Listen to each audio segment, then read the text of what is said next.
the season started. I started off on the right foot. We won the race that you can't really predict if you're going to win. It's Daytona. It was a big one. Got that one underway. And then I had a little teammate that I was trying to help out a little bit there at the next race and followed me around, and then he kind of dogged me in the last corner when I got stopped by a lapper. So I said, alright, okay, Ben, you're on your own, you know? And from there, it was going pretty good. Just one small, quick bike. You know, like sad. Go through bike weekend. But other than that, honestly, that little bike is amazing. I've had the best time. Kind of the rebirth of Ben Bostrom has taken place. I took my lap around Laguna today, and I forgot what it's like to have that little throttle in my hand. It's been a month.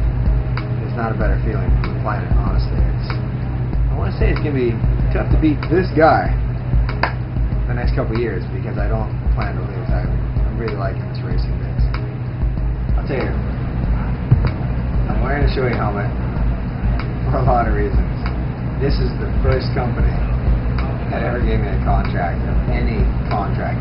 I actually had to scribble my name, and they gave me 2 free helmets a year. I think just because I was friends with Nora Gabe, honestly, and some shields. But I'll never forget that. Well, I'll tell you, I switched brands for a couple of years and realized the mistake I had made. The almighty dollar had taken control, switched brands, and realized I made a mistake. Then I went to another leading brand and realized the helmet is so important. When you put your helmet on, you know, there's the feeling on your head. There's the viewing zone. Is it pushing on your eyes? Is it distorting your vision? All these things in racing, it costs you a tenth here, a tenth there, 2/10 a lap after 25 laps, and you're riding around in 5th. I did everything in my power to switch back to this brand, and they took me in. I felt pretty bad because I was there groveling and begging, and all the budgets were made, and it was in the season, and these guys hooked me back up. And I'll tell you, first race back in the helmet, I realized the big mistake I had made. And I'm here to say, honestly, I know this looks like a showy ad, but this is your baby. It's a big deal as a racer, and I've come full circle trying all those different brands, going from good to bad to good to bad, and back to what I consider the best, especially for my head. So big thanks to the boys. Thank you.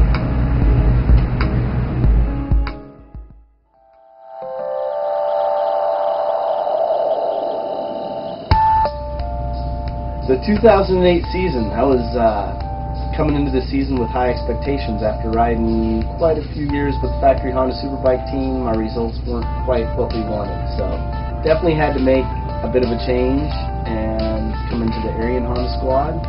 I knew they had really competitive motorcycles, and obviously they'd won, many championships in the past, and I'd raced with them before, so it was really familiar settings for me. It was really good, and my expectations at the start of the season was to come out and win 2 championships, and we've done one of them, and the other one, our good boy Ben Bostrom, hasn't been so nice to me this year. He's beat up on me pretty good, so to me, being a family man and being a racer, pretty easy. Actually, it makes the racing easier, because when I just raced and didn't have a family, that is all you focus on, and you're so concentrated on this one thing, and everything you do is geared toward it, and you have this family now, and so then all of a sudden the racing, it's a lot easier, because I have to narrow my focuses no matter what it is. I have to be very efficient in my time management. When you're younger, your whole life, that's it.